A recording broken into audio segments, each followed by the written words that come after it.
From the rays of the sun to the radiant glow of the river Niger, from the echoes of Ose Market to the silent prayers rising from the basilica, this city beats like a drum, loud, proud, and unyielding. And the drum finds its rhythm right here on Udala Radio 104.7 FM. Seriously authentic.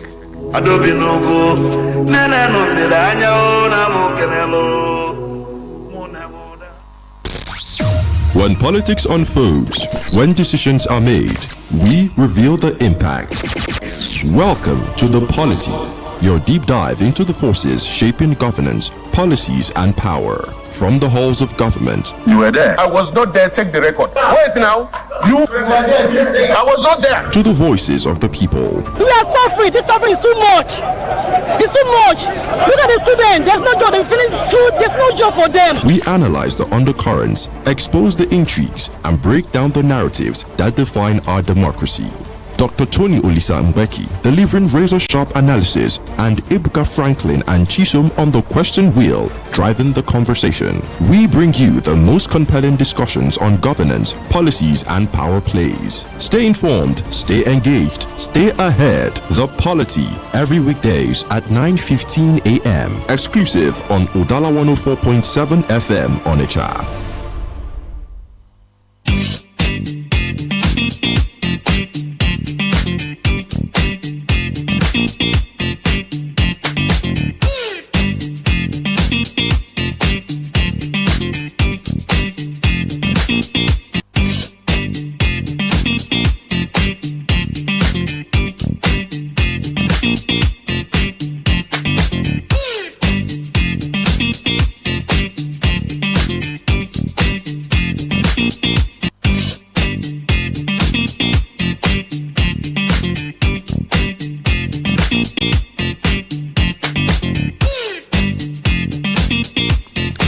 Okay, so it's 17 minutes past 9 a.m. and time for us to switch our gears and bring you political developments in the polity. And of course, we call the program The Polity, where we get to bring you headlines from various newspapers and then take our discussions from the topical developments as captured by these very days.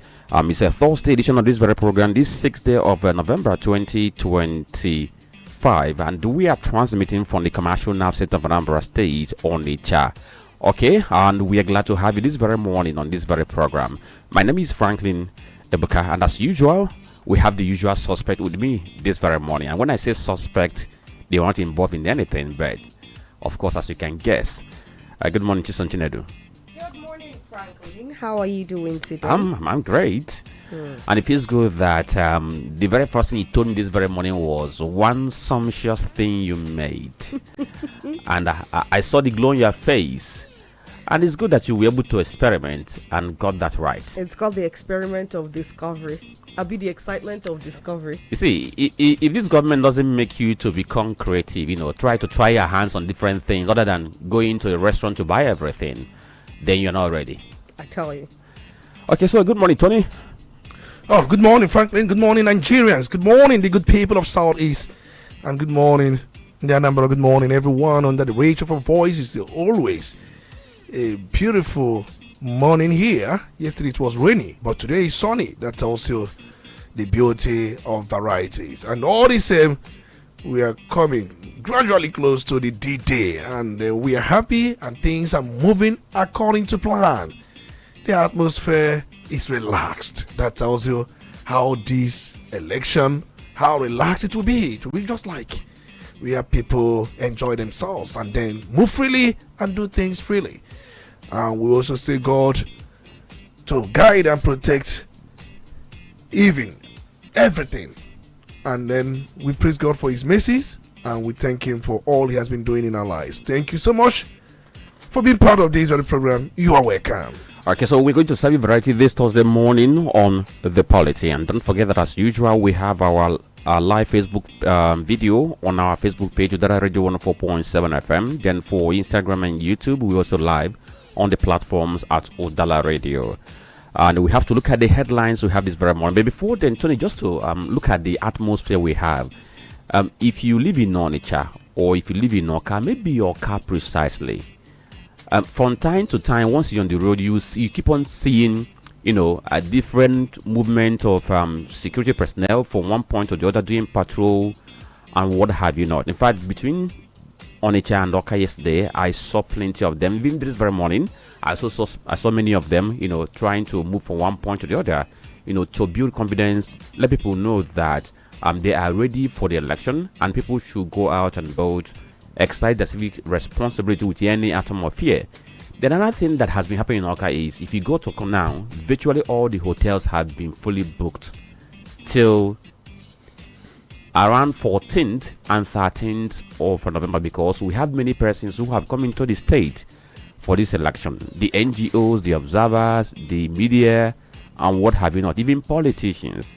And this tells you how politics reflect the economy. I was doing the analysis with somebody some time ago. I was telling him that politics has a way of, reflecting the economy or touching different sectors of the economy. From the time that the party has gone for the primary, the printers begin to smile to the bank. Those who do the branding and what have you not. I talk about the media. It talk about small businesses. It talk about hospitality business and what have you not. So let's start from there, Tony. It is a time for different kinds of business, just like you mentioned. And from what we are told, hotels mostly in Oka are fully booked. And don't also be surprised that some hotels in Onitsha are as well fully booked. And that tells you the booming nature of the hospitality business. And not just fully booked. Booked for 1 week, 2 weeks, 1 month. That's just another thing. And they will smile home and also smile to the banks. And apart from that, they are going to eat.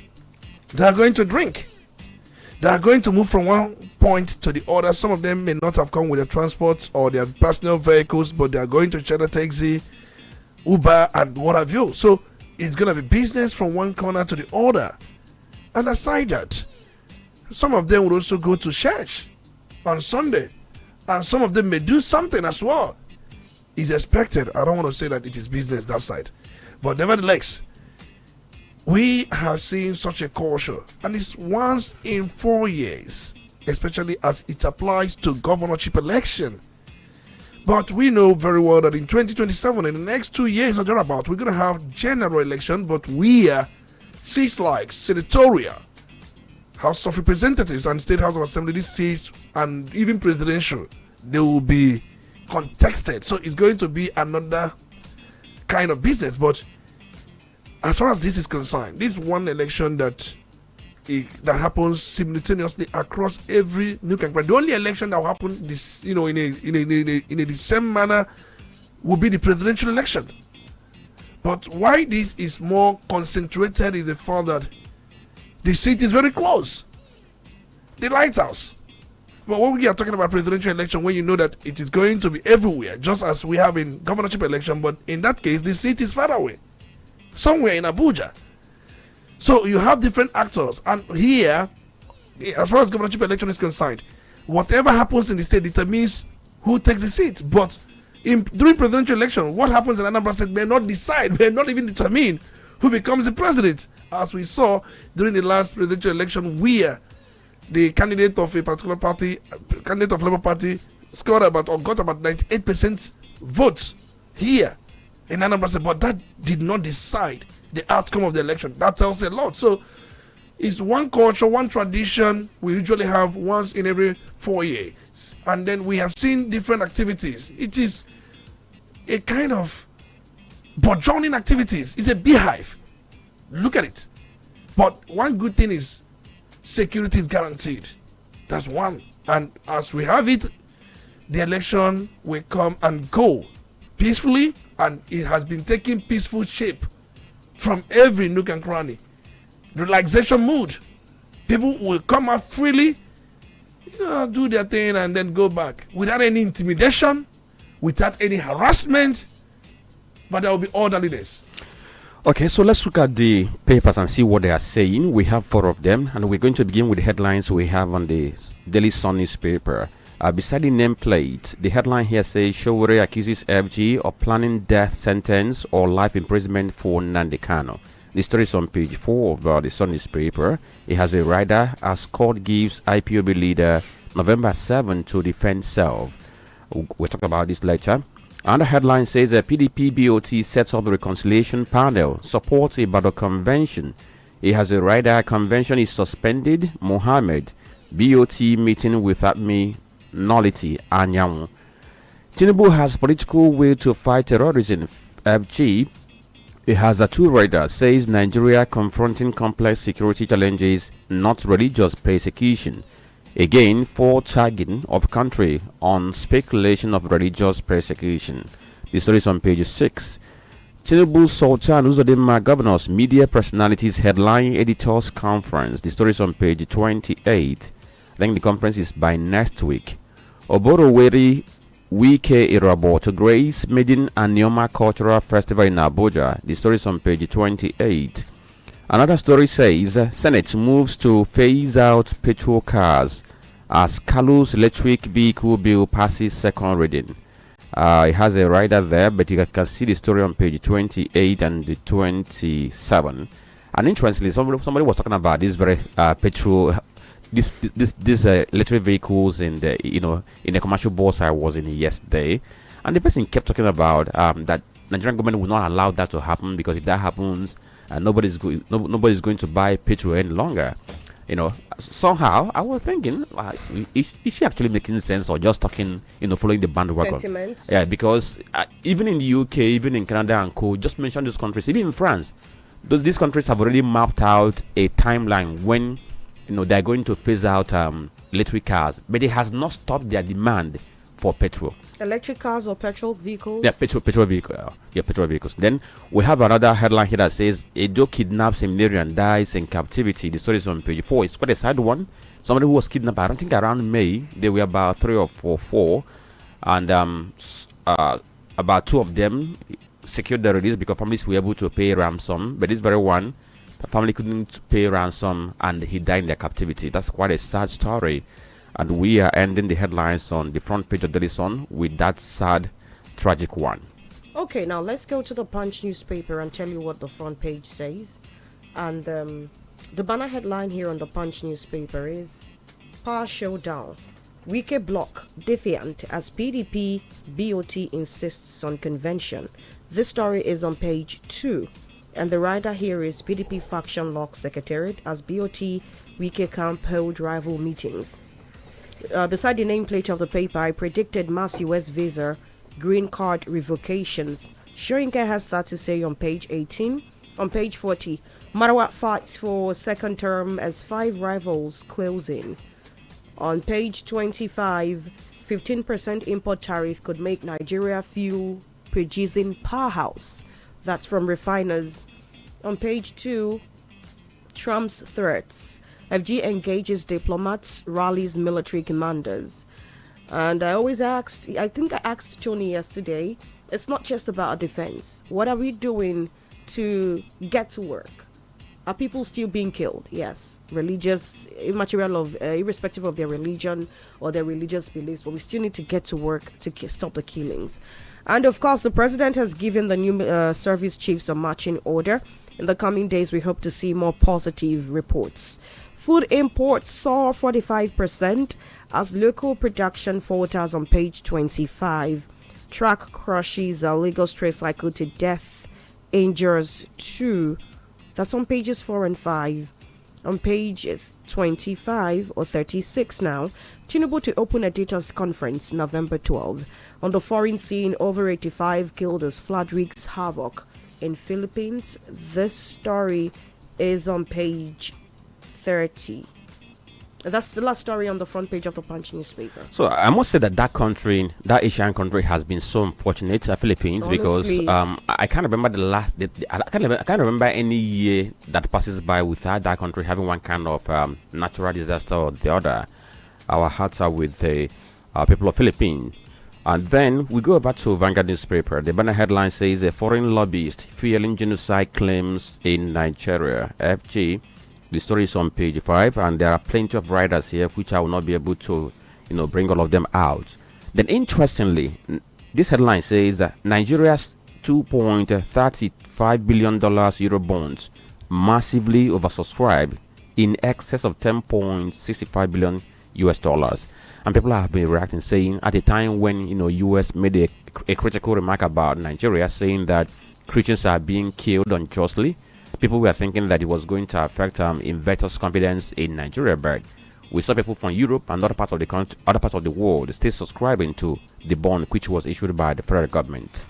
Then another headline with a picture story says FG sets up approval board for PPP project. Then this one has a kicker. It says PDP crisis, BOT stays neutral, urges reconciliation. The story is on page 9. It has a rider, Muhammad-led NWC calls up convention as leadership crisis boils over. Another headline says Senate more stiffer penalty for persons ripening fruits with harmful chemicals. The story is on page 8. Do we need a law to be able to deal with this, or is it a moral question? Another story is on page 8. ASU accuses minister of misleading Nigerians, threatens to resume strike. Then, alleged terrorism, you have last chance to defend yourself, court tells Kano. The story is on page 11. Tinubu Sultan Uzodinma others, headline editors confirm. Check page 10 of Vanguard newspaper, and the last headline here says Nigeria's telecom subscribers hit 173.5 million as broadband penetration reaches 49.3%. The story is on page 9 of Vanguard newspaper. On the Guardian newspaper this morning, banner headline is referendum call heightens over a latest constitution reform plot. This story is on page 6. Senator case 14-year jail term for Randy lecturers. I must say this is a very, very amazing one. Not very timely, because we've had issues of errant Randy lecturers doing all sorts for quite some time now, and we are finally getting 14-year jail term for them. I hope that they actually start to go in. That's on page 4. Again, FG rejects CPC tag as Falana dismisses Trump's genocide claim. This story is on page 6 of the Guardian newspaper. BOT backs Damagum as Abdurrahman-led PDP suspends convention. On page 3, presidency manufacturers agree on privatization of PH. Other refineries on page 3. Are we still on this? Privatization now. Is it going to, at the end of the day, be to what gain for Nigeria? They said they are still sourcing for those who are going to buy into the idea. Not even a partnership, but privatization. That's what because what they're thinking now, I think they're thinking about two things. One, if they are going to get those who are going to do an outright buy, maybe they might consider, or if they're going to get those who are going to join efforts with the federal government for them to revive it and operate it. I think these are the two options they are looking at. But as it stands now, I don't think there is any offer on the table. I think the second is better. We cannot, as a nation, privatize the only refineries we have. And it's not like we are working on having any new ones in the first place. Also, stop celebrating worthless GDP figures. Osinbajo warns African governments on page 3. Tinubu Sultan Uzodinma others headline editors conference on page 30. Investors bet on Nigeria. Oversubscribe $2.25 billion Eurobond by 400% on page 2. WMO predicts 2025 as Nigeria's second hottest year on record. This story is on page 4 of the Guardian newspaper. And I was wondering who Osinbajo was sending that message to. Was he referring to Nigerian government or just Africa in general? Because in Nigeria, we have this very culture of once we have statistics in favor of any government, they shout it to the high heavens, but once you see anyone not in their favor, they begin to question the methodology and the tenacity of or dependability of that very statistic. But all the same, that is a message that if he's going to sing, they should understand that most times it's not all about the data and the stats, but how are the lives of the common man or the lives of the common men, how are their lives faring in reality. So these are the headlines we have on this newspaper. So we're going to go to the analysis, and we're going to begin from home, because now and it's known Madam Mapobilo. What are we talking about? Anambra Gubernatorial election. We can't overemphasize it, and there are different angles to it. So stay with us as we begin today's conversation. You're listening to the Polity. Get involved now.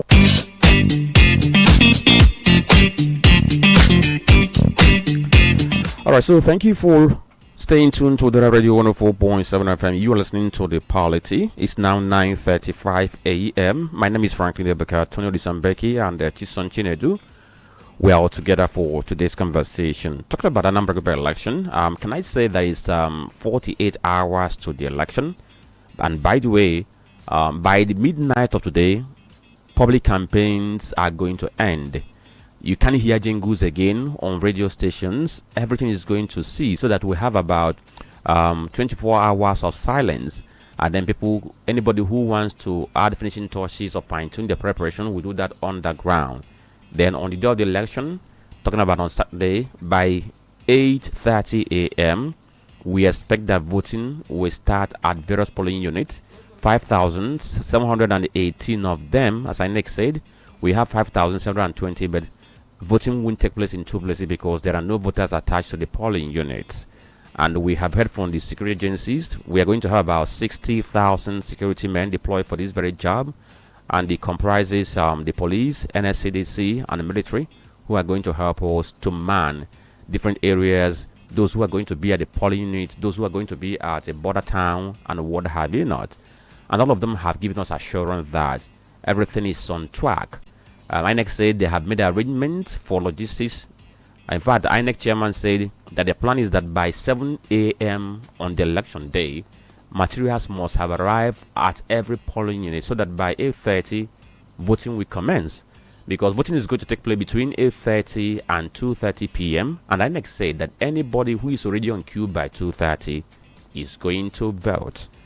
And assurances of credibility, transparency have been given.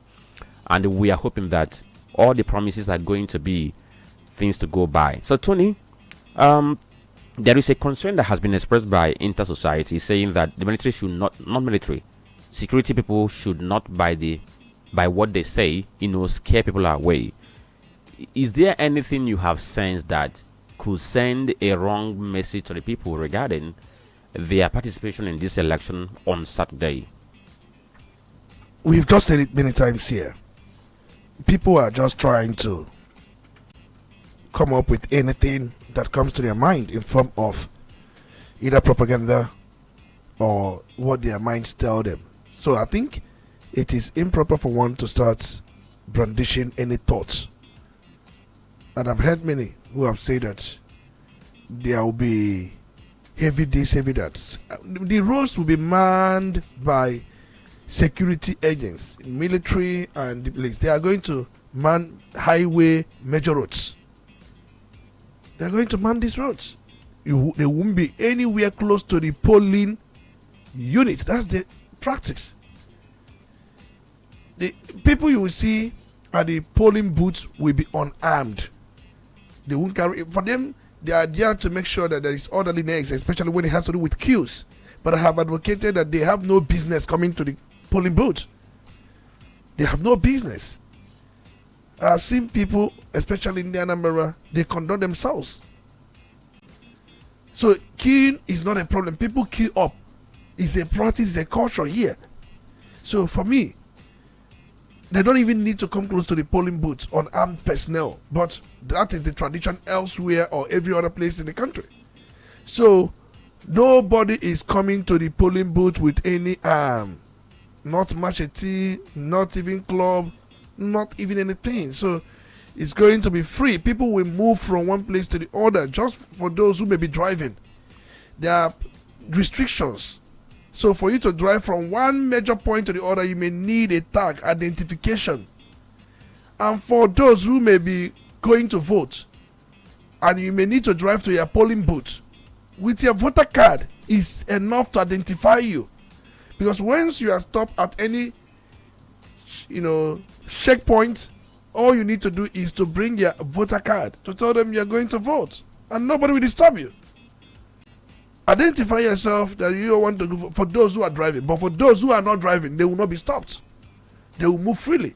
But for those who are driving, let's assume for instance, somebody wants to drive from Mbo Junction or possibly somewhere around Afombo down to Boromi roundabout. It's expected the person may meet checkpoint at Mbo Junction and possibly at Boromi roundabout. So at this point, you just show them your voter card that you want to go. Nobody will disturb you. Nobody.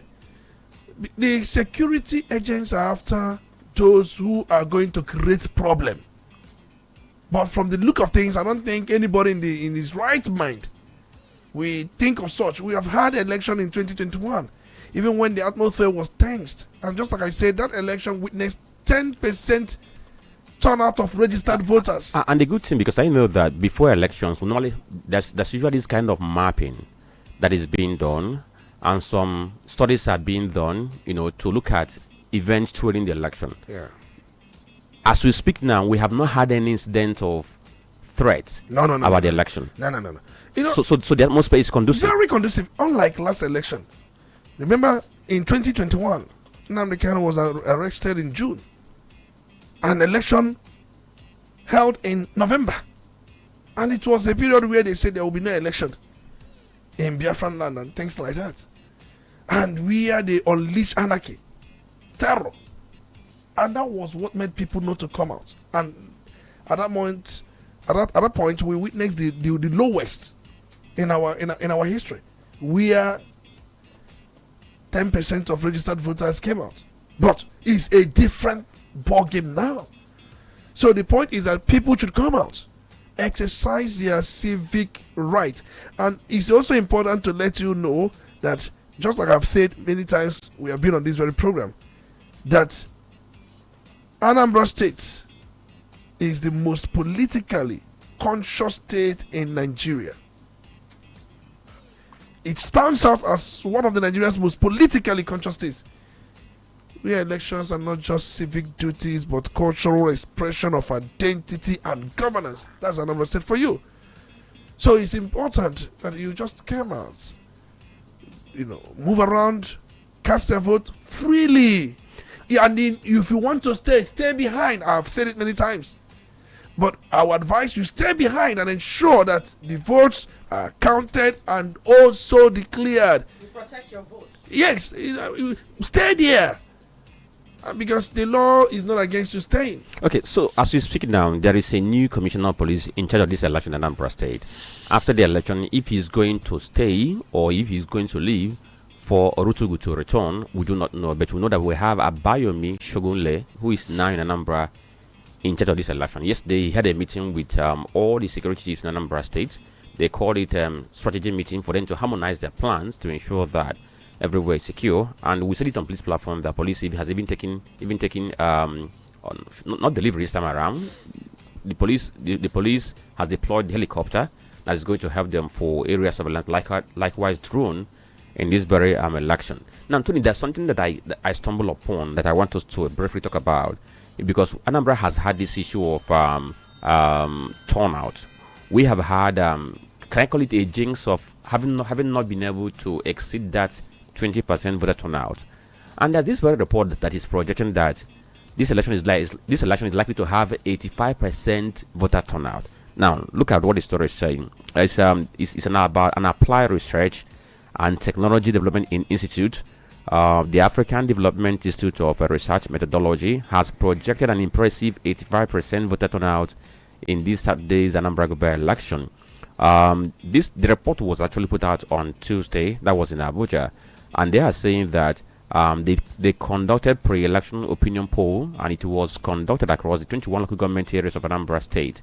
Now, the director of this very organization, Dr. Temitope Atoyebi, he said that this election is the most politically charged and the participatory in Anambra's history. Now, from what they found out, they said that there's going to be about 85% voter turnout. Now, look at the way they conducted this very research. They said that from the outcome, The report is projecting a victory for Abga, where he's going to claim about 85.7% of this year's vote. Then he's going to win across 21 local government area. Then for the Labour Party, is going to be 5% of the vote. For the APC, is going to be 7.6% of the vote. And then the interesting thing here is that they talked about when the survey was done between October 1st and 31st, 2025. It involved what they call scientific selected sample of 73,500 respondents and 3,500 from each local government. And according to them, they were able to spread the demographics, and they had a margin error of 2 plus 2%. And this is what the outcome is saying, that we are going to have 85% voter turnout. Is that possible? And just like you said, it's a survey. So survey means that more like working on probabilities, working with some certain factors. And they say they conducted opinion poll, but they did not give us details of such poll and what statistical methods they use in conducting such. And then I know it has to do with sampling, and they didn't tell us the kind of sampling they dispatch in conducting these opinion polls, because not everybody did say one thing or the other, and those who were able to access the form or whatever material they use or deployed in arriving at what they arrived at. But that's by the way. I don't see the possibility of 85% voter turnout. I don't see a possibility. I've predicted about 30%. That's my own personal prediction. I predicted 30%. Last election we had 10%, and I'm predicting about 30% voter turnout. I don't see 85 for the other, because you have to work with certain things we are aware of, or certain things or factors that we know we have not been able to address. Remember the other day we talked about what constitutes voters' apathy, and we looked at these factors and how many of these factors have we been able to treat or address. So the issue of confidence, trust in the electoral system is one thing people have not reposed, and it's going to take time for Mipiton INEC to, climb through the ladder. It's going to take time. So the other factors, each of security or insecurity around that. As we speak now, there are people who are still meeting the idea, how would it look like, how would it be like. There are people that will tell you, let me allow those who will go first. They will tell me what the whole thing is like, then I will know whether I will go or not. So yesterday I was around Ridge Road, and I counted at least 11 military trucks, armored vehicles and all sorts. By the time I was conscious enough to make a video for proof, they had all passed. But when I mean trucks, I don't mean the regular trucks. You know what they call trailer? Soldiers in trailers. I'm not joking, right? So if it's about security, you won't have all of those men. 60,000 last I checked. That's what we are expecting in the state. 45,000 policemen, and then at the end of the day, we are possibly going to be amounting to more than 60,000. Security officials on ground. So you can't have all that, and someone is sitting somewhere and telling you that there's going to be no security, and you believe the person. All right, and 85% is not impossible. However, looking at what we have on ground, it is questionable. But then we have less than 48 hours to find out. But the question at this point is the voter, the electorate, disabusing the minds of the electorate. Because while we are here preaching that your biggest power is your fingerprint on the ballot, there are people out there who are also preaching that your votes do not count, and so you should not bother coming out. But this is a question I have to ask every electorate, every eligible Nigerian. When has sitting in your house and bickering, or, for the want of a better word, I use the word bicker, when has engaging in all of those roadside arguments, market space arguments made any difference? But you see, you go to the ballot, and if it's a yes or a no, it makes a difference. There are elections that the way if we actually vote in elections massively, some things will be impossible. That's the truth. If we actually vote massively, manipulations would become less, maybe not impossible, but not as easy as it has been for quite some time now. So if you really want a change, you need to step out of your comfort zone. Maybe not stay back. Some persons would love to. We saw it happen in 2023. the persons who stayed till late in the night, the LP guy, he trended. You may not have all the luxury of time to spend, at the polling units protecting your votes. But where you can, you should. Where you cannot, make sure that you cast your vote. Okay, so Tony, let's have a second look on this issue of voter turnout, because after each election, INEC puts out the voter turnout, likewise some other NGOs, and it serves as a benchmark for further conversation on people's participation. But there's this question we have not addressed, the question of these voter turnout figures we have been having, are they actually accurate, knowing that we have not had a good voter register? I'll give you an instance. There are some people whose names are still in the Anambra voter register, so-called, okay, there are people whose names are still in the register as voters in Anambra state, but they're no longer in this very state. And they have not transferred their voting area. Some are not even in the country. Some have died. Dead. And these names are not in this register. They are in the register. Yes, they are in the register, but they are no longer here. And by the time we are doing calculation on the turnout, is done with the total number of registered voters we have in this very state. Absolutely. So is there anything we can possibly do to have a dependable voter register that can help us to do this projection better, so that we can have an accurate figure to work with? I think the voter register we have has not been fully cleansed. Let me use the word, because we have got so many people who have died and are still in the register. We have got so many of them, those who have even relocated for one thing or the other. Their names are there. But we have also seen those who were recently enrolled. I know very well that the register is built on biometric identification, including fingerprints and facial data captured through the INEC voter enrollment device, IVED, previously known as direct data capture, DDC or thereabouts. But the entire voter database is stored and managed digitally at INEC's center servers, synchronized with state-level databases like that of other states, even in Anambra State. But it has not been cleansed. And because we don't have good demographic reports and data in Nigeria, and I've said it many times here, most countries do not even conduct census again. Census is a cake. In this present digital age, we are still talking about, Nigeria is talking about census, and we're going to spend billions of naira to get that done. But it's a cake. I remember those days when we were in university. That's what one of the courses we did in statistics, BD process, birth and death process, and that gives you everything you need to know. But here, look at what we are told: 2.8 million people. How many people are still alive in that 2.8 million people? INEC may not have the answer. The only way they can have the answer, because institutions don't work here. We don't even have a death register or department of death or whatever you call it. Death department. Do we have any of such in any local government that monitors? It helps in planning. It helps to weed both ghost voters, ghost workers, and ghost everything.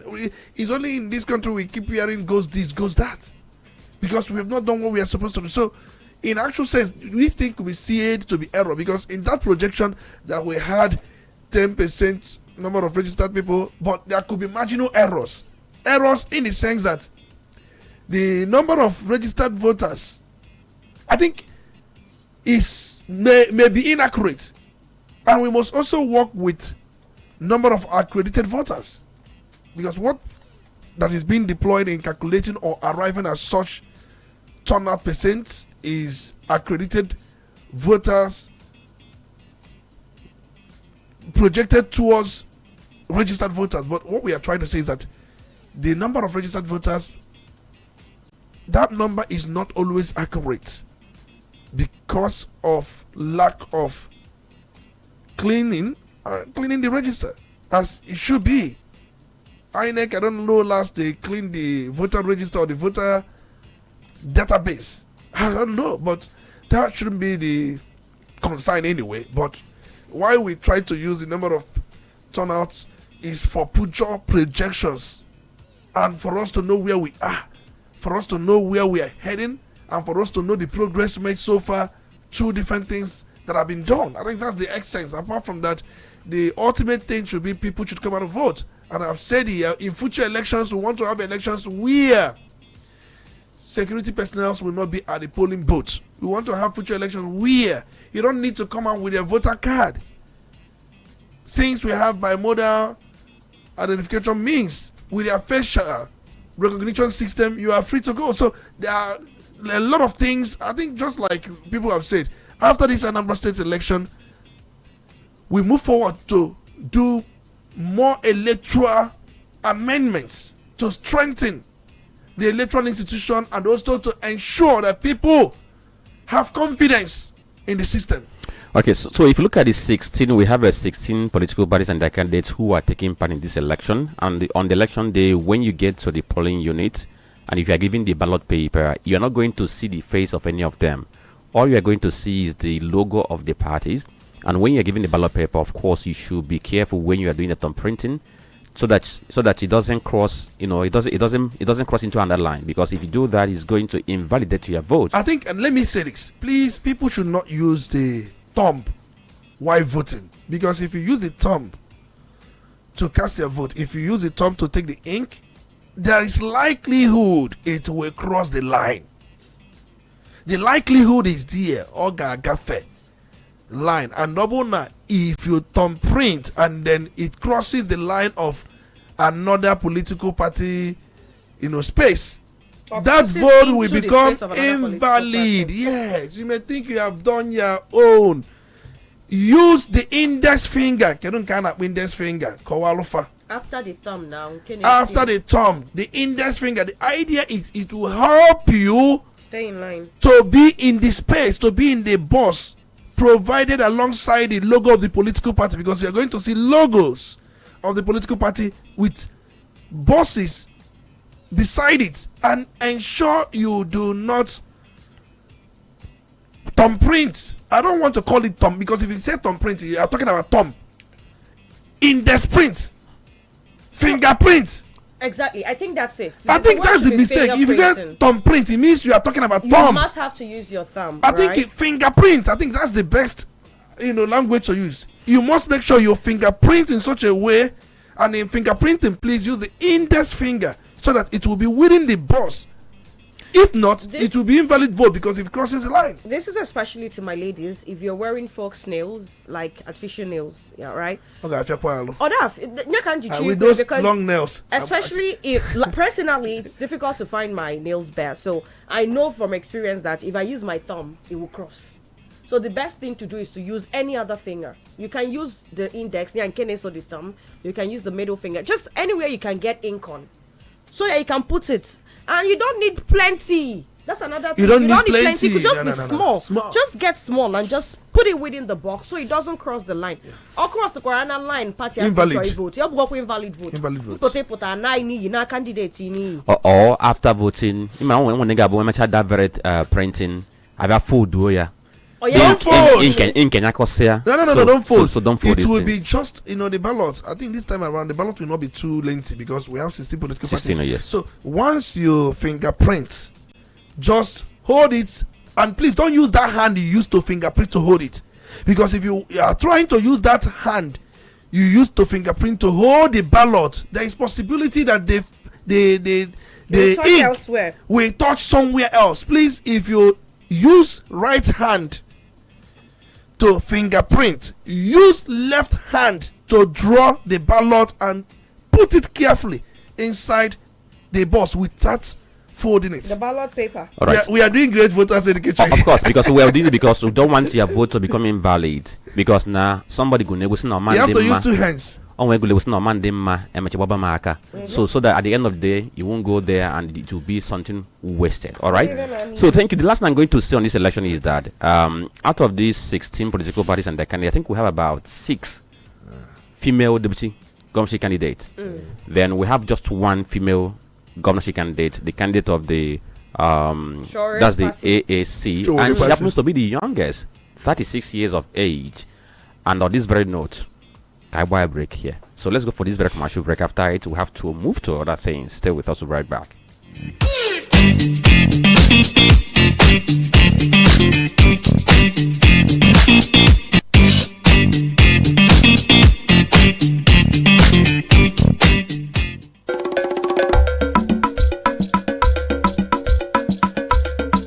Udala Radio 104.7 FM. Seriously authentic. This is the moment that you've all been waiting for. This is Udala House Party.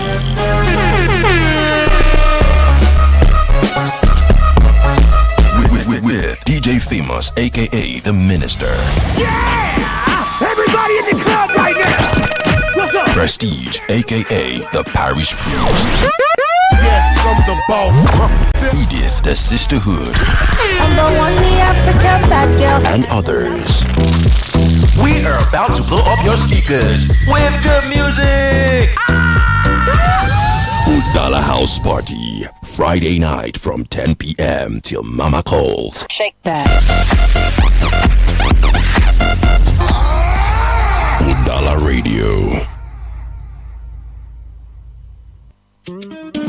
There is one real estate called Higher Ground. Higher Ground Estate Limited is a real estate company with a difference, working together as a community and growing together like one family. We have land in all the eastern states of Nigeria, Ala Igbo, Okasi Delta State, Eboto Rute. Higher Ground Estate Limited nefi sa nanya ime acquire properties. Ayin Nigeria Jeru ni semmeni. We have two titles when you come to documentation. 1. Registered survey plan. 2. Deed of conveyance. Higher Ground is a good place to invest, for we have a high level of return on investment (ROI). We also do land banking and estate management. Our head office is located at number 59 Orifite Street, Awada Obosi, and number 5 Frank Omare Street, opposite High Court, GRA, Asaba Delta State. You can call us on 0806 373 4641. Higher Ground Estate Limited, going higher every day. The countdown is over. Anambra Decides 2025 is here. And the future of our state is about to be written by you, the voter. This Saturday, November 8th from 7 a.m., Udala Radio 104.7 FM goes live across Anambra, bringing you every heartbeat, every update, and every voice that matters on election day. Join our anchors, Franklin Ebuka and Dr. Tony Olisa Mbeki, as they lead the state's most trusted coverage with live field reports, expert analysis, citizen reactions, and real-time results from polling units and collation centers. From Onitsha to Oka, Nnewi to Ihiala, Obosi to Obaru, we'll keep you informed, inspired, and empowered to make your vote count, because your voice is your power and your choice shapes the future of Anambra. Stay with the voice of the region. Stay with Udala Radio 104.7 FM. Anambra Decides 2025, live, authentic, and unbiased. Saturday, November 8th from 7 a.m. Your vote, your voice, your future. Udala Radio 104.7 FM. Seriously authentic. Epotakwalola Mpara Southeast, Ebolachi Anambra, Chiefola Onitsha, Otutu Gamala Mama Chapo Chapo, Maki Hiono Eziokwu na Mmepe, nke na-abịara gị live n'Udala Radio 104.7 FM. Bido na 6 a.m. wee ruo 9 a.m. Onu enweghị egwu, na-akpọ oku, na-ataghị okwu eze gbasara mmepe na eziokwu ka anọ n'isi oche ụbọchị Monday wee ruo Friday. Aha ya bụ Ọdịkpo Ụda Egbe. Dịka ọ na-ewetara gị isiokwu ka o si gbatakwuru anyị na akwụkwọ mgbasa ozi dị iche iche n'ala anyị, pụtuo ya ka ọ ga-esi wee kwa gị nghọta. Nke bụ eziokwu bụ na ị na-anya na obodo a nwere iwu, and I have always said and maintained that na ndị be anyị kalichasia ndị na-achị obodo a ranging from central government na maliwu mana fad sosoliwu o nwere ebe ị nwere ihe aka mgba na mpaghara gị dịka enweghị ọkụ eletrik otu esi kwesị, ide mmiri a na-ebunu n'ihe ndị ọzọ, kpọọ ọdịkpo ụda egbe maka na ọ bụ akwa mmiri ị ga-eji ruo n'ebe ndị ọchịchị nọ. Onu ga-eme ka onye ọbụla kwụrụ n'ụkwụ ya rụọ ọrụ ya, mara na anya niile dị ya n'ahụ. Malite 7:30 AM ruo 9 AM kwa ụbọchị Mọnde ruo Fraịde n'oge biri ka mpiri n'ebe ọdịkpo ga-akpọ omimi n'ihe na-emekpa obodo ahụ ka udo, ịdị n'otu na ọganihu were ọnọdụ. Ọ naghị atọ okwu eze, ọ naghị ele anya n'ihu, ọ na-ekwu ya otu o si dị, na-akụghị ya mmiri maka mụ na gị na Udala Radio 104.7 FM. Ọdịkpo ụda egbe, onye nke gị kwụ n'eziokwu maka mmepe na mgbasa ozi. Sonyere anyị.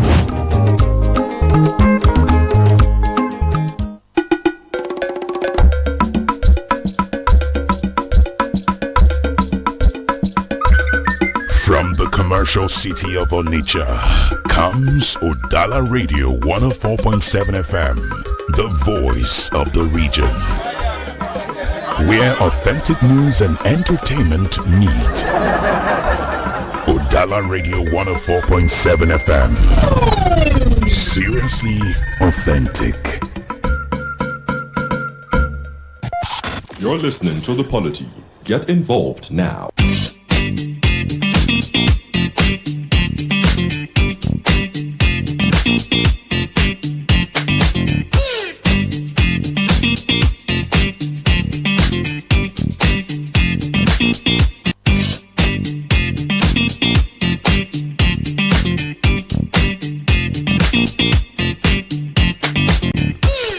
Okay, so thank you for staying tuned to Udala Radio 104.7 FM. You are listening to The Polity, and it's now 6 minutes past 10 a.m. My name is Franklin and Olisa Mbeki and Chisom Chinedu.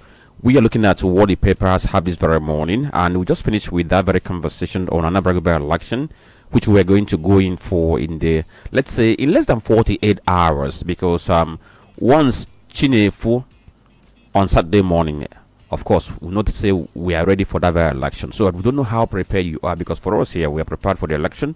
And of course, we need to go and cast our vote, exercise our franchise, because that is an inalienable right that you have.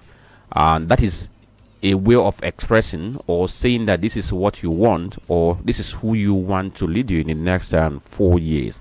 Now, let's switch gears and look at what the federal government is saying regarding that very claim which was made by the president of the USA, Donald Trump. Yesterday, the Minister of Information and National Orientation, he addressed a press conference in Abuja where he alleged that foreign lobbyists are the ones driving the narrative of a Christian genocide in the country and influencing international perception of the country's security challenges. And according to him, government of Nigeria has been able to go into findings, and from their findings, they pointed to a network of external actors, particularly those who are in the USA, who are deliberately promoting divisive and misleading portrayals of Nigeria's internal security. And don't forget that this is coming after Trump redesignated Nigeria as a country of particular concern and threatened military action against Nigeria over what he called a genocide against Christians in the country. Different reactions we have seen. Maybe this might be the third time that the Minister of Information is speaking on this. And if you look at the cabinet of the Nigerian government, almost everybody is speaking out, trying to tell the international community that what US President said is not a true reflection of what is obtainable in Nigeria. Festus Keyamo also spoke yesterday. The Minister of Solid Minerals, Dela Lake, also spoke yesterday, and so many others who have been speaking out. Yesterday, Femi Falana also spoke, saying that Trump was misled, that what he said is not the true representation of what we have in this very country. But let's look at the claim which was made by the Nigerian government that it is international lobbyists who are influencing this. Do you agree with him, Johnny? I think this is a safe or face-saving measure. That's what we call it in international politics. A face-saving measure. That's what the government has deployed or are applying. For me, you are just being unnecessarily or being defensive using rhetorics, and it will not take you anywhere. When you say that foreign lobby groups have been the one fueling this perception. The truth remains that we are in a digital era. I don't subscribe to the idea that the foreign lobbyists in United States of America are the ones influencing this perception. I have my reasons, because US has its own embassy here in Nigeria. They have different missions in Nigeria. They have also deployed fact finders as far as this issue is concerned. This issue did not start today. Just that there are triggers, there are things that triggered the way the issue is being handled now. The threat by Donald Trump, Ted Cruz statement, and so many other things. There are triggers. And we have said that one of the triggers is one, the position of Nigeria as far as Israel, Hamas war, or Palestine is concerned. I think Vice President Kachim Shettima went to United Nations General Assembly and made a position. And then he said during that very UN General Assembly that Nigeria supports two-state solution, which is more like against US interests. These are the triggers. And apart from that, I also cited the issue of Plateau killing and Benue killing. Remember, it took Mr. President days to go to Benue State. It's on record that Mr. President did not visit Plateau State. But it was when there were some cries and hues, and before you know it, he went to Benue State. And when he went to Benue State, look at his statement that every stakeholder be brought together. And he now mooted the idea of grazing reserves for these killer herdsmen. I don't know whether maybe for killer herdsmen or genuine herdsmen, but I think he was talking about genuine herdsmen, so that they will have their grazing routes and stuff like that. But we have gone beyond that. And why these things are going on, the world is watching. The foreign lobbyists, according to the government, may we also be watching. The truth remains that, yes, we know very well that US perception and thoughts are exaggerated. Now, Tony, have you also seen the China mix in this whole thing? That should be 2 days ago. China spoke saying that they are in support of Nigeria in an effort to protect its sovereignty and the territorial integrity. China said that. In fact, it was even on a press conference where China declared that. And we know the kind of trade war that has been between China and the US.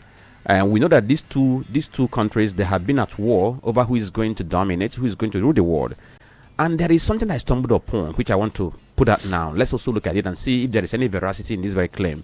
Because this claim is saying that why US is doing what it's doing, or let's say why Donald Trump administration is doing what it's doing, is because Nigeria was the single largest recipient of Chinese construction financing in the first half of 2025. And according to this report, that Nigeria received $21 billion in construction deals, making it a focal point for China's Belt and Road Initiative. And they're also saying that in late October this year, that Nigeria and China signed a major $3.5 billion investment partnership. So they are saying that perhaps Trump is seeing Nigeria as becoming more of a trade partner with China, whom he has been in war with. And I think just like anybody can factor anything as one of the reasons to what is going on now, one may also, depose this reason. But the truth remains that China and US, they have been on the two opposing sides. We've seen the trade war going on, the tariff US will impose and China will also impose their own. It has always been like that. But our own business is to take charge of our own affairs. The truth remains that China is trying to usurp and at the same time take over as the world power. And we've seen all they have been doing. and we've seen their international alliances. We saw what happened during the time of Russia when US was backing Ukraine in the Russia-Ukraine war. We saw what China did. So remember also that Brazil, Russia, India, China, and South Africa, they form BRICS, a group of major emerging economies that collaborate politically, economically, and strategically to promote a multipolar world order, one not dominated by Western powers like the US and its allies. And Nigeria was getting close to joining BRICS. There were conversations. BRICS is after the world powers, and when you talk about world powers, you're talking about US and its allies. Now, that's another thing too. I don't know if you saw a report which was put out by CNN claiming that Trump made that statement when he was being asked question why he was in Air Force One, that he was watching a documentary about the so-called genocide in Nigeria. After watching the documentary, he made that statement. So, because I'm just wondering the kind of information they have that we do not have, because I want us to establish something here. One thing we need to establish is the fact that people have been killed in Nigeria by terrorists. And from the look of things, what US is saying is that US is not going to attack Nigeria. US said they are going to target terrorists, the bandits who have been doing this. That's what they said. On Nigerian soil. That's what they said. But the government of Nigeria is saying that, yes, there are killings, but these killings are not state-sponsored, and they are not targeted at only Christians. That these killings are targeted at whether you are Christian or whether you are Muslim, because the people who are involved, they are bandits. They're after economic whatever. They are terrorists. They're after whatever they feel like. And these are, it seems to be like the two parallel lines we have now, where US is saying this, Nigeria is saying this. But the problem is, why it will take an external force to begin to tell us our realities, and then we'll now begin to run helter-skelter trying to do damage control. I've said many times, this is international politics. Every country has its own plan and expansion by different diplomatic relations they want to have. The truth remains that US under Trump, because when we talk about US, we say US under Trump or US under this or under that. US under Trump has an axe to grind with Nigeria under President Bola Ahmed Tinubu. Let's put it that way. US under Trump has an axe to grind with Nigeria under President Tinubu. Similar thing happened under President Muhammad Buhari, where they restricted us in the area of visa and what have you.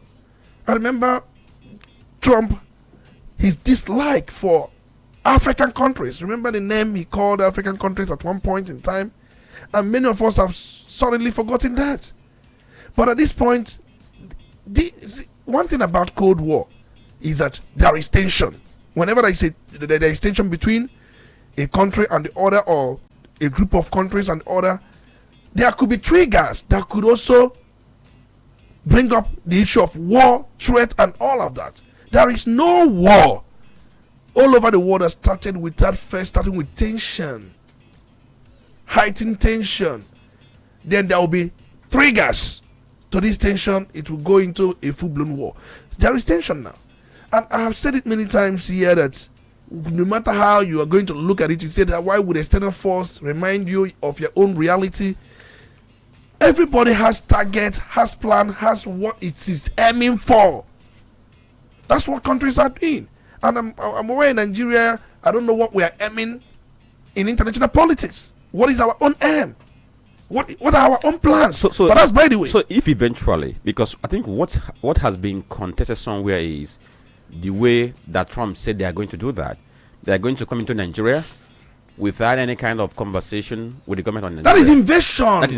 That is invasion. So if at all, because if you read the statement that was issued yesterday by the Minister of Information and National Orientation, somewhere in that press statement he said that Nigeria is open to collaboration So if that is the case, that you're showing that, okay, we're open. If you're going to come into the country to help us to fight this, let's sit down and see how we can talk.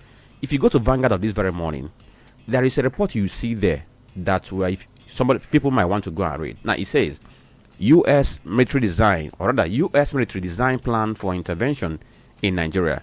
And this plan is categorized into light, medium, and heavy.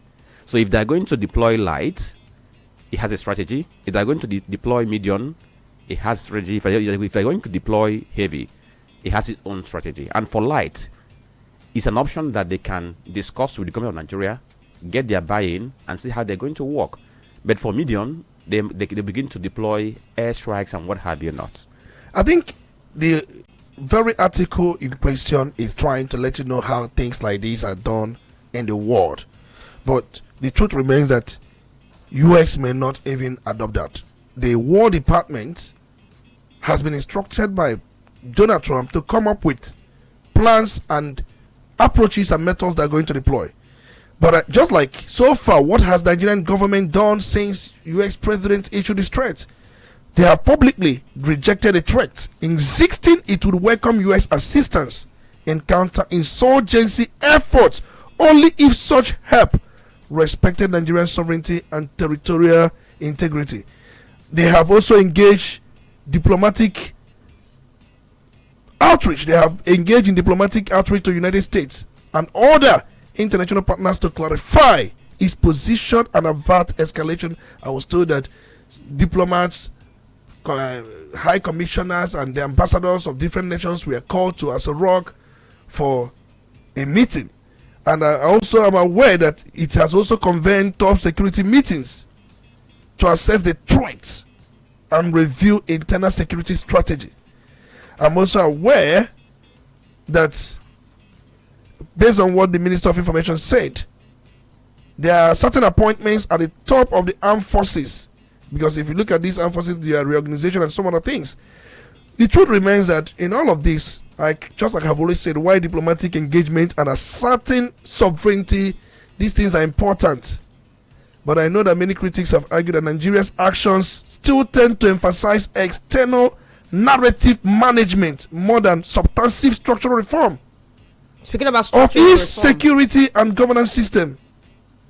For example, calling for help is good, but having to emphasize sovereignty also speaks to a perception of weakness or external pleasure. You know, I think weakness or external pleasure. The point remains that so far these are things that the government has done, but I believe that more needs to be done, and I can go all out here to let Nigerian government know what more needs to be done.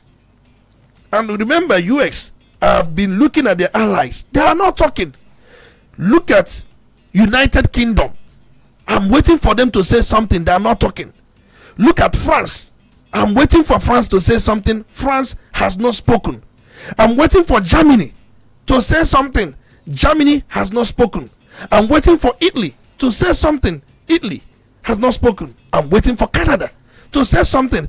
Canada did say something, but what they said was aligning with what US government has threatened somehow. So Tony, Japan, what these people are saying, why I'm calling these people, they are members of G7, strong allies. Yes, to US. These are important. So I have been monitoring, I have been searching X, going to their different official handles to know their comments about the threat. See, these people are secretly in support of US. So this means these countries have called.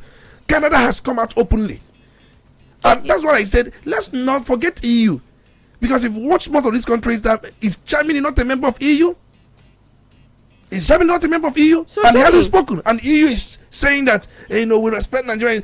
When the ships are done, every country will go into its own territory. So Tony, there are a couple of true facts attached to this, and one of them is that still Nigeria is a sovereign nation, and whatever America is doing is because, for the want of a better word, as much as Nigeria may need it, America is a bully.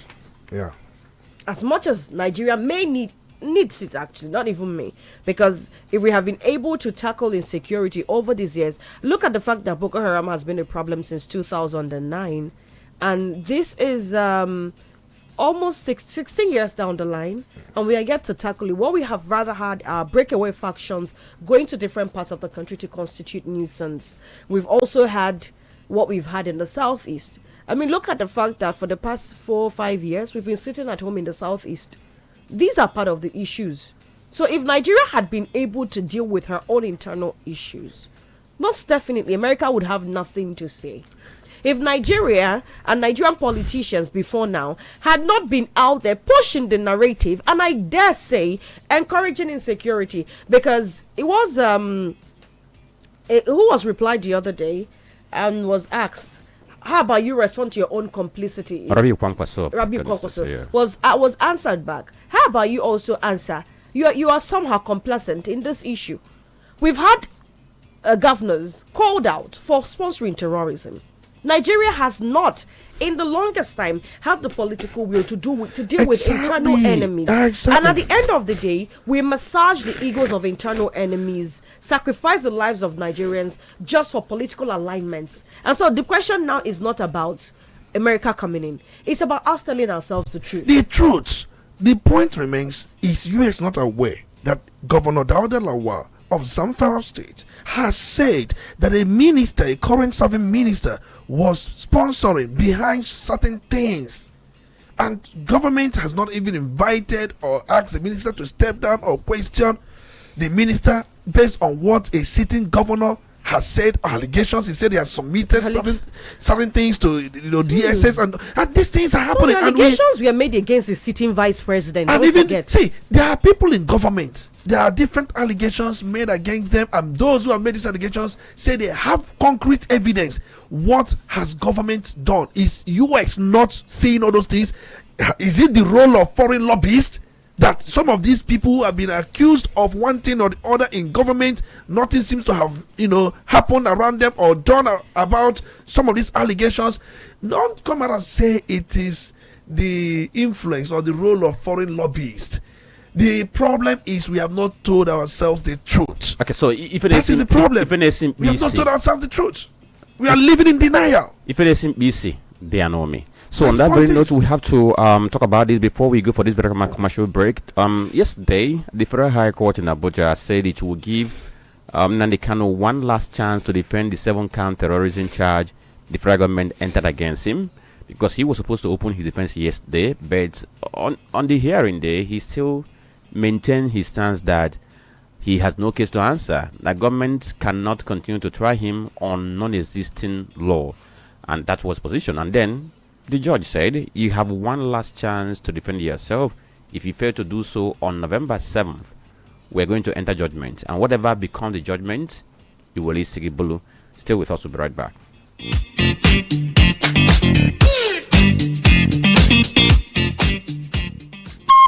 Udala Radio, 104.7 FM.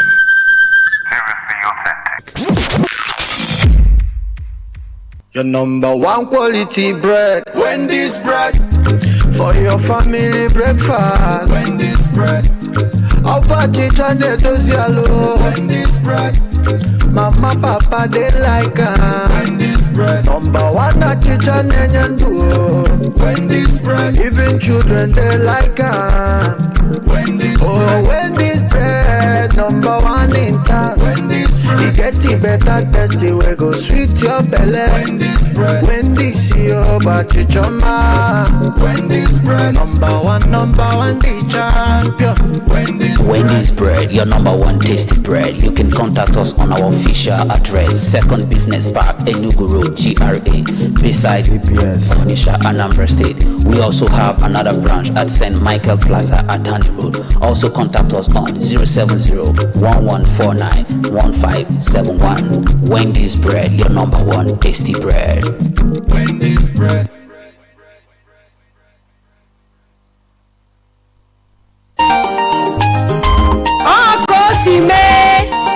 Ahịa ọma na-ere onwe ya.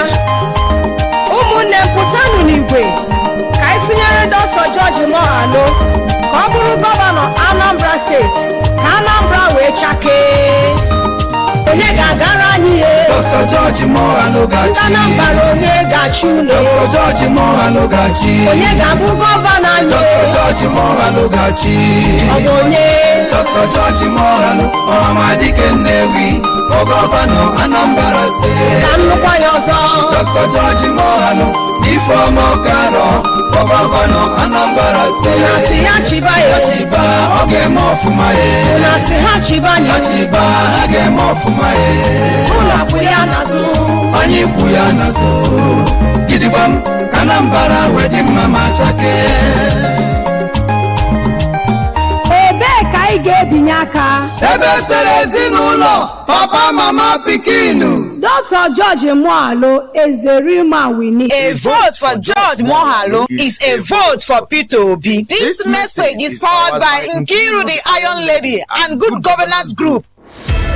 The countdown is over. Anambra Decides 2025 is here. And the future of our state is about to be written by you, the voter. This Saturday, November 8th from 7 a.m., Udala Radio 104.7 FM goes live across Anambra, bringing you every heartbeat, every update, and every voice that matters on election day. Join our anchors, Franklin Ebuka and Dr. Tony Olisa Mbeki, as they lead the state's most trusted coverage with live field reports, expert analysis, citizen reactions, and real-time results from polling units and collation centers. From Onitsha to Oka, Nnewi to Ihiala, Obosi to Obaru, we'll keep you informed, inspired, and empowered to make your vote count, because your voice is your power and your choice shapes the future of Anambra.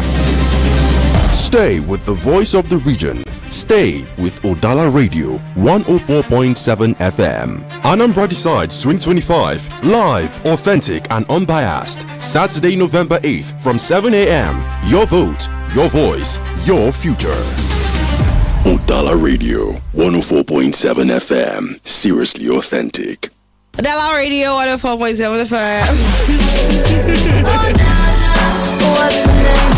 The best radio station in the world.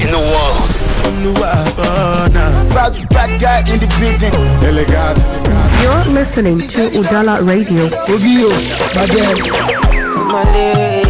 They call me Charlie Pop. You're listening to The Polity. Get involved now.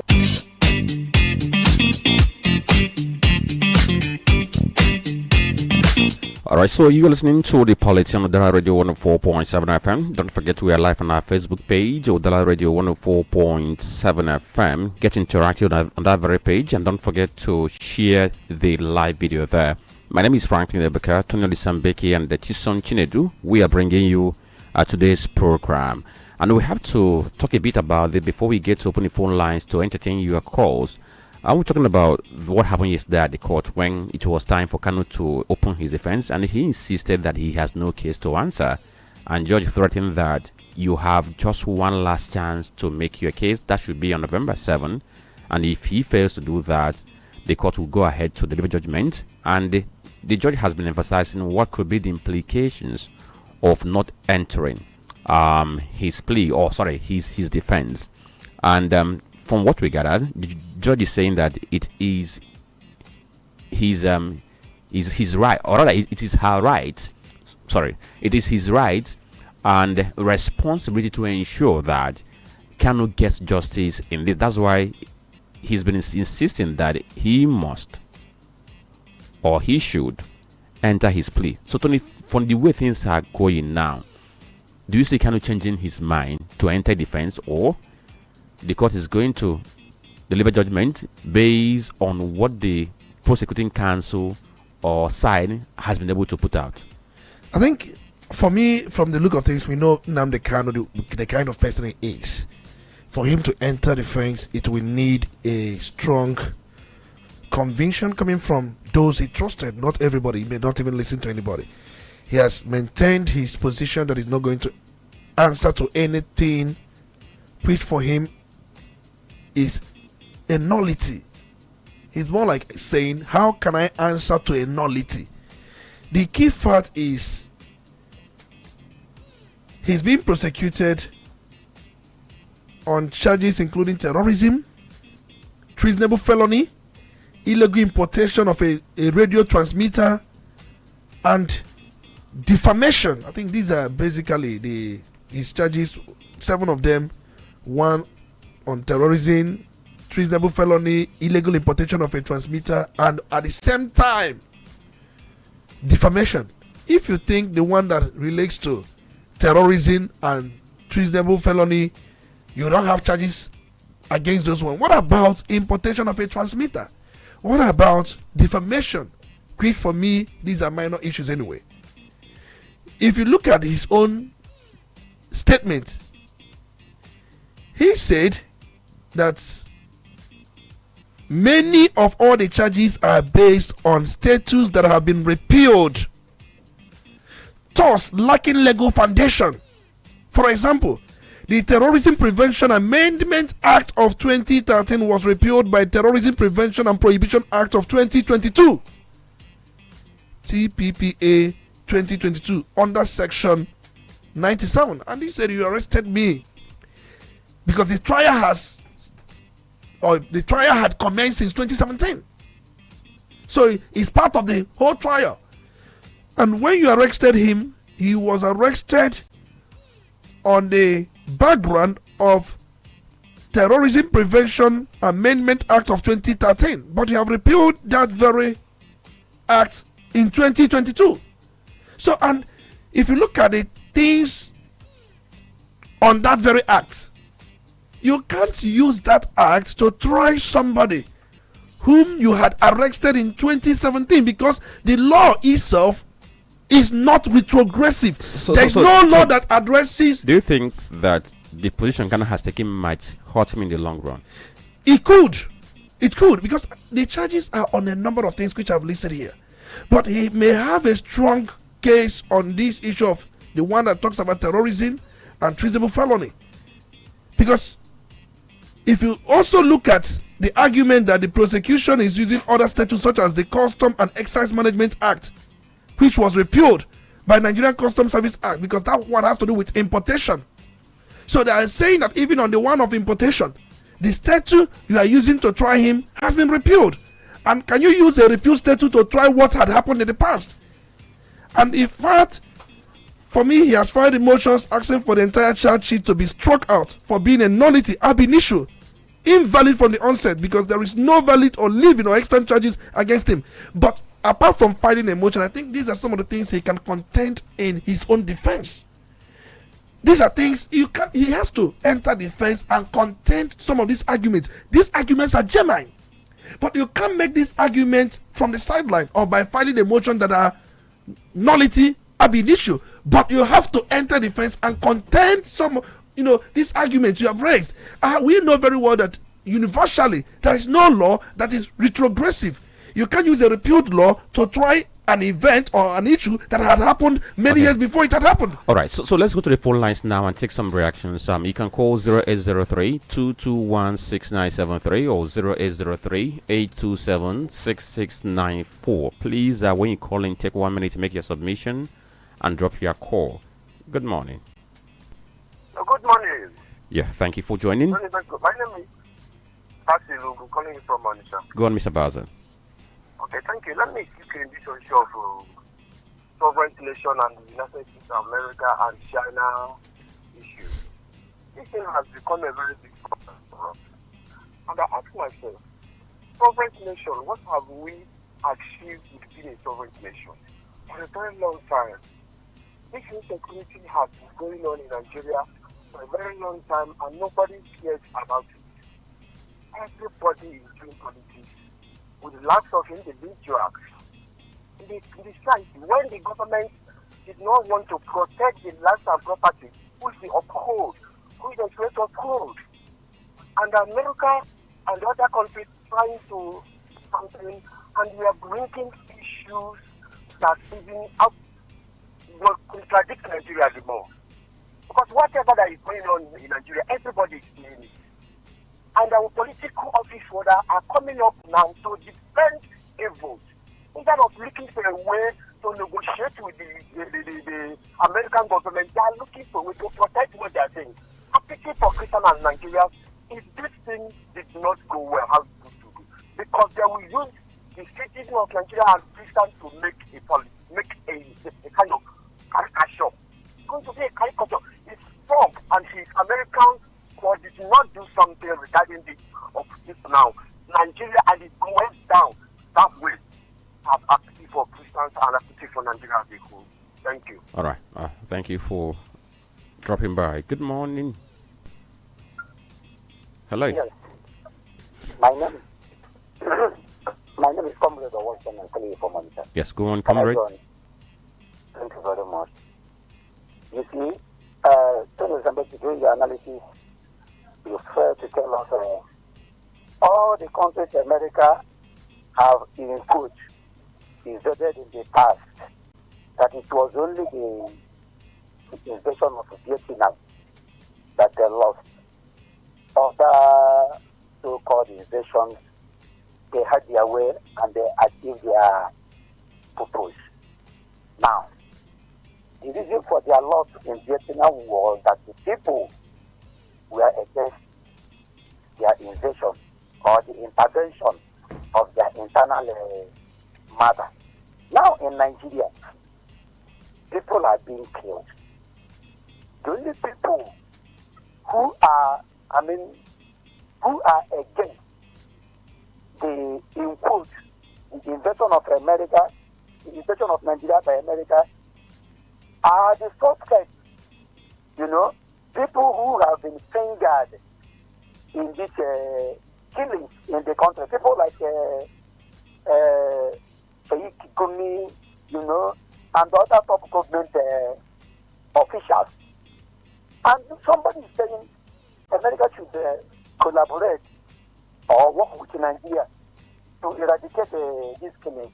Let me tell you, America should not try that. Instead, they will stay in their room. Because if you watch in 2020, when America came here to rescue their citizen who was kidnapped by Boko Haram, they did not contact the Nigerian government. And if they had done that, they wouldn't have succeeded. So what am I saying in essence? If America should come and intervene here, let them come. Liaising or working with the Nigerian government will amount to knowledge. All these people telling us about sovereignty this, sovereignty that. There is one cardinal question I used to ask. All right. That will be more important. Just than round the off life your of the people. submission. Yes, just to be round up. Is sovereignty more important than the life of people? If your relative is one of the people that were killed in Yelwata, until today, nobody has been arrested in that attack. Will you be talking about sovereignty? So my point is very, very simple. America should do the needful. They will do whatever they want in this country and go. Nothing will happen. Good morning. All right. Okay. Thank you for your opinion. Hello. Good morning. Good morning. Good morning, everyone in the studio. Yes. Good morning. Your name? I am Gredim. This is Pakego streaming live from Osumo. Okay. Go on. James Omotocho. Giving Mazin Nadekano the last warning tomorrow. It's equally the last warning Trump is giving to Nigeria. Let me tell you, Mazin Nadekano had earlier said, 3 things are before a genuine freedom fighter. It is either you join him, you kill him, or he is in exile. He knew quite well what was going to befall him in this journey of liberation of Biafra. Let nobody panic. He is God sent. Let James Omotocho do whatever he is being told to do. Mazin Nanikan has made his stance known. Sorry, my dear brother, you have spoken well. Yes, as for the question asked by Franklin, Mazin Nanikan can never talk otherwise. He has said it, he has said it. But let me tell you, what James Omotocho and Nigeria is telling Mazin Nanikan is equally what Trump is telling Nigeria. Come to tell you, look at it this way. Nigeria, terrorists, kidnapped American citizens, put them inside the bush. America used their fighter jet and came. They killed their own and killed all those terrorists. And somebody is here to fight it for Nigeria. And Nigeria is crying. Soldiers are now warming up to fight against soldiers from America. But they were not able to fight against terrorists. All right. And Nigerians are dying. Thank you. Dying every day. Thank you. Thank you for your opinion. Let's see who we have next here. Hello, good morning. Good morning, Frank. Yes, good morning. Good morning.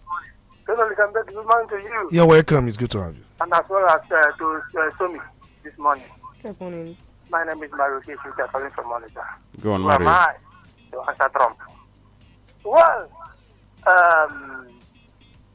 what I want to say in this issue of the threat from the President of America. For me, no matter what anybody is trying to say, I know who Trump is.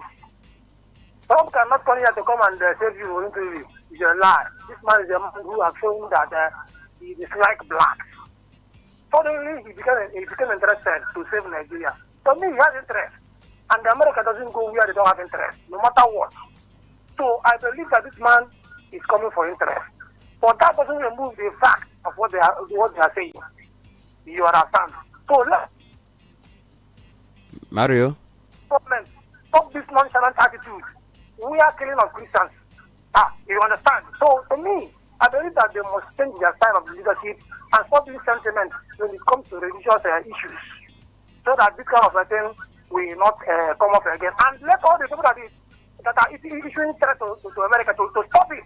Even China to show on their own. When this fight starts now, they will not come and fight for us, but rather they will give us people, and the soul of Nigeria will be destroyed. Please stop all this threat, so that it will not bring this nonsense into Nigeria. Thank you very much. Okay, thank you, Mario K. Hello, good morning. Yeah, good morning, Franklin. Good morning. Chisom and Dr. Olisa Mbeki. Very good morning to you all. You're welcome. Chidi Chupuma, joining you from Bo. Yes, on the issue of Nnamdi Kanu. Yes, I wonder now that they are giving it this speedy trial. I don't know why they have waken up from this slumber now. Or is it just deliberate act to nail him or what? I think the High Court, Federal High Court, is not the final arbiter on this case. So why not that one give his decision on the case? Whatever decision he wants to take, maybe out of the 7 camp judges that yes, this area of terrorism and also all the other reasons now that you don't have any case in here. But on the issues of importation of the radio station and the whatnot, or the accusation of calling Mr. President a pedophile, that you have a case to answer, that this is my decision in this area, out of one camp judges that I dismiss this one, that yes, you are right by saying that you don't have any case on that area. Why not take decision on whatever you want to take? He is not the final arbiter on that case. Then not just only that, it's not just that you give decision, but to tell Nigerians the ratio.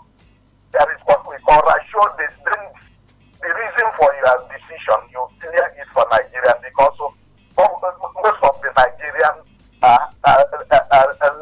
they understand the law very, very well. So you can't just say something and then go just because, yes, I know that you are immune as a judge and that you are covered, but you have to give the reason for your decision. If you give the decision, then now they cannot have a right to appeal.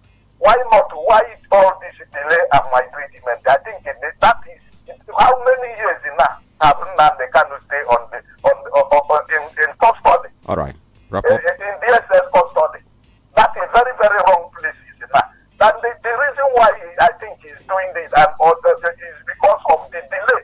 Why not take decision and then they cannot have right to appeal? Why all this stress? Right. Okay, thank you. Thank you for your opinion. I think we have to go to our Facebook page. Before then, Anthony wanted to react to something. Yeah, he was actually talking about the judge to give his decision and he has right to appeal. What appeal court usually does is to look at the case, how it was handled. Just to review. Just review the contention. Appeal court will not bring you to start giving testimony and this thing. So what happened at the lower court is what they review, if it was done rightly or wrongly, and possibly the grounds upon which the appeals were made. So I think the point is, even if Nnamdi Kanu is convicted on defamation, on illegal importation, he may contend that we have custom and excise duty law that was repealed in 2002, just like I said earlier on, in 2022. So the important thing is that he has to enter the fence and contend some of these arguments in his defense. You have to enter the fence. If you don't enter the fence, filing a motion you don't have anything to say would not validate the fact that things were said against you. You must give a response, and that response could be in form of written address. He has to. Okay, so let's see what we have on our Facebook page. Udala Radio 104.7 FM, and we're going to start reading your comments, starting from some of the first ones. I'm hoping I am actually going to take this by the way they came in. Henry Elu says, whoever is denying Christian genocide in Nigeria is either sponsoring the said genocide or benefiting from it directly or indirectly. Inasmuch as this barbaric federal government are trying so hard to hide the evidence, there are numerous of others. There are numerous of them out there in the social space. One is Mazi Onwatuewu Onyiriwa Trump starting the invasion. No time to wait. Aha. May the aspiration and the will of the people be reflected at the ballot box on Saturday. God bless Anambra. Sammy Zimuzo says, please Tony, you once told us on the People's Parliament that someone could not be tried on issue one didn't commit outside the land. The defamatory remarks was far away in London. Why are they trying him here in Nigeria? Iche Billions, it says, based on Nnamdi Kanu's case, can the presiding judge excuse himself from the case if Nnamdi Kanu continues saying he has no case to answer, the way Pontius Pilate washed his hands off the case of Jesus? Gochuku Frank, Omotosho, or whatever he identifies as, is just a funny man. I'm sorry, he doesn't even have sound knowledge of the law. You can't build something on nothing. Nnamdi, someone should let him know that Nnamdi Kanu can't defend nothing. Let him go ahead and sentence him. Kanu has defeated the fear of death. Celestine John Paul, anyone who is against Donald Trump coming to save the lives of Christians and end terrorism is either a terrorist or a sponsor. Our problem is that we forget so soon. This President Tinubu, late former President Buhari Rotimi Amechi, went to report Goodluck Jonathan to American President in 2014 about terrorism activities in Nigeria. Kitchener to America, falling out with Jonathan during the 2015 presidential election. All the fund the APC administration borrowed to buy ammunition to fight insurgencies. Where is the result? Now he wanted approval to borrow another $1.150 trillion after borrowing $23 billion lately, probably to buy ammunition to fight America. How do we not know that karma, or he didn't know that karma will hit him so fast? John Umbe, this is quite an episode, and I'd read as much as I can. As Muslims Islamize Nigeria, lest we forget. We've been wondering why it took USA all these years before deciding to intervene in the onslaught against Christians in Nigeria. Trump should move in now and cleanse the organ stable in Nigeria, or aging. Which of them do you mean now? President Trump should move in before the Islamic pogrom and genocide against Nigerian Christians is fully actualized and consummated. Fact is that it's an understatement to say that Muslims are trying to Islamize Nigeria. They are desperate to Islamize the world, including great democracies of US, Britain, France, etc. Now the mayor of London is a Muslim. Speaking about Sadiq Khan, a Muslim who was sworn into office on 9th of May 2016. At this point, I'm going to cut your comment. Like I said earlier, I can't take it all. Amara Michael says that, Tony, is it right to try Nnamdi Kanu on a repealed law or law that doesn't exist in the Constitution? A law that even the Supreme Court judge told the prosecuting lawyers that it is a dead law. Okay, I think we have to take it here because we have a commercial we have to attend in the next 2 seconds. So we have to leave this program at this point in time. So perhaps the difference between what happens in Nigeria and what happens in USA is the way we react. Because if you check the records, you will see that from 1999 to 2025, there are records of church-targeted attacks by gunmen in US. Then in Nigeria, we also have records of church attack in Nigeria. But the difference is that the way the two react are different altogether. And no country of the world has threatened to go into America and do any work there. But that's by the way. So we have to wrap up because I have just less than 30 seconds for us to leave. Just like you said, we have had some of these targeted attacks, either by the terrorists against Christians and all that in different countries. But what matters is the reaction. It happened in US many times. How did they react? How did they go after those terrorists? Were they able to go after them? Were they able to declare them wanted, get them prosecuted, get them convicted? There have been incidents where they did so. In our own case, what was our reaction? You find out that reactions determines a lot. It would also either make you a complicit or not. The issue is not about the attack itself. It can happen anywhere because we have known very well that either Islamic terrorists, they go all out propagating whatever they're propagating in different countries. It happened in France. But what was the reaction by different governments? I think that's the difference here in Nigeria. All right. Chisom, we have to leave. We have to leave. I hope you have dusted your voter card wherever it is you kept it. Less than 48 hours to you being part of the decision. Make sure you actually take part. So, do we have a tip on cherry bags? Absolutely. Yes. Regina's parents got back together. At least that's what we've been made to believe. But we tell you more about that at 12:25. So join at that point in time so that we're going to hear more on what has been raging on the social media. My name is Franklin and Ebuka. Thank you all for listening. Good morning.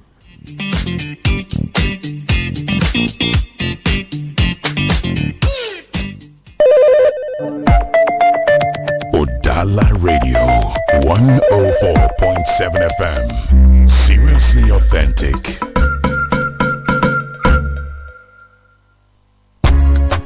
ekele m unu ndị ọma na-ege anyị ntị. Ọkwa oziọma ka anyị ji wee bịa. Oziọma nke anyị ji wee bịa bụ maka ndị bụ na ha edeketego jambụ na-apịawa ha azụ, maọbụ ndị bụ na ha na-ede jambụ mana anaghị enweta nwa admission na mahadum, maọbụkwa na ị na-ede jambụ na cut-off mark ga-elu ha. Ndị sụlụ oyibo sịrị gị calm down. Ndị IJMB awụchiela, ha ji oziọma wee bịa. Oziọma ga-abara mụ na gị uru. Mr. Chisom Emmanuel, Director IJMB Federal College of Education Technical Umunze, Anambra State, na Calvary Polytechnic Ọwa Oyibo via Abo Delta State. O ji oziọma nke ga-abara mụ na gị uru wee bịa. Director, ekene m gị. Ndewo ndị ọma na-ege anyị ntị. Aha m bụ Maazị Chisom Emmanuel, Director IJMB Federal College of Education Technical Umunze, Anambra State, na Calvary Polytechnic Ọwa Oyibo nke dị na Abo Delta State. Daalụ. Biko nke ịkọwalụ ndị na-ege anyị ntị ihe IJMB bụ. IJMB pụtara Interim Joint Matriculation Board. It is a program you run for 1 year. Ya bụ otu arọ. That is 2 semesters in 1 year. The program be equivalent to 100 level na any university in Nigeria. Upon completion of the program, you get your IJMB certificate or results, water admission into 200 level. Ya bụ year 2 to gain admission to study any course of your choice in any university without either JAMB UTME examination. This program has been on since 1975 and has its national headquarters in Zaria. Mana Obuyo na Zaria ka ị ga-eme the program ma ọ bụ na ị chọrọ ime program gị bụ nwata akwụkwọ na-ege ntị. Ebe ị nwere ike ime the IJMB program bụ ụlọ akwụkwọ anyị nke dị na Federal College of Education Technical Umunze Anambra State maọbụ Calvary Polytechnic Owoyibo via Abo Delta State. The IJMB certificate adịghị eme expire dịka JAMB. Ịma na JAMB result na-abụ ọ bụ na idecha after 1 year ọ bụ na enwetara admission the next year ị ga-ede. But IJMB certificate does not expire like JAMB. Rather, you can use it to gain admission na subsequent years on the ground that you were not able to gain admission due to financial challenges. IJMB results is approved by National University Commission, ya nke a na-akpọ NUC, and all were accredited by JAMB for direct entry courses and admission na any federal state maọbụ private university nke dị na Nigeria. Ihe na-achịkọwara gị bụ na abịa na Nigeria enwere ụzọ abụọ eji enweta admission. Nke mbụ bụ JAMB UTME, nke abụọ bụ JAMB direct entry. JAMB UTME bụ JAMB bụ ụmụ akwụkwọ dere maọbụ ụmụ akwụkwọ na-ede every year na-abụkarị over 400 dịka nke ha dere this year. Now another one bụ nke a na-akpọ JAMB direct entry. Na JAMB direct entry ebe a ka IJMB bata. Ihe eji nwee ihe na-akpọ JAMB direct entry bụ onye na-eji ụlọ JAMB UTME banye ụlọ akwụkwọ mahadum ya bụ university, ọ ga-eji ihe a na-akpọ JAMB direct entry enweta admission na university. Ebe a ka IJMB ga-esi wee nyere gị aka, maka na IJMB bụ program ọ ga-abụ ọ bụ na imechaa ya n'otu arọ ụlọ akwụkwọ Federal College of Education Technical Umunze maọbụ Calvary Polytechnic ya bụ otu n'ime ụlọ akwụkwọ na-eme IJMB na Nigeria. Ị ga-eji your certificate wee gbazie nke a na-akpọ direct entry nwetazi admission na year 2 wee gụọ course ọbụla ị chọrọ ego and any university ọbụla ị chọrọ ego dịka federal, steeti maọbụ private university. Ị need idezi JAMB UTME ọzọ maka na ịnwetago IJMB ga-akwalify